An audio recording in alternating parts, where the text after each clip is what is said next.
Good morning मित्रांनो. तर आज होता आपला चेस्ट अँड ट्रायसेप डे. सकाळचं आपलं बॉडी वेट होतं 81 केजीज.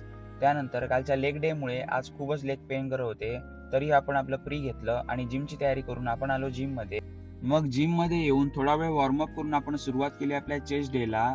सगळ्यात पहिलं डबल बार डिप्स मारून आपण घेतले इन्क्लाइन बेंचवरती 3 हेवी सेट. त्यानंतर पेक फ्लाय मशीनचे 3 सेट मारून नेक्स्ट आपण घेतलं चेस्ट प्रेस मशीनचे 3 सेट. फ्लाय मशीनवरती ड्रॉप सेट मारून आणि त्याबरोबर डिप्स मारून आपण आपला चेस्टचा वर्कआउट केला एंड. ट्रायसेपमध्ये single hand kickback, overhead extension आणि मशीन पुशडाऊनचे 3 सेट मारून आपण आपला वर्कआउट केला एंड. मग गाडी घेतली आणि आलो घरी येऊन केली थोडा वेळ पोजिंग. तर ही होती आजची कंडिशन.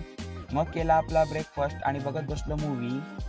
मग दुपारी आपला राईस आणि चिकन खाऊन आपण संध्याकाळी गेलो फिरायला. आज लाईट नसल्यामुळे फोनमध्ये चार्जिंग नव्हती, सो जास्त व्हिडिओ शूट करायला मिळालं नाही. मग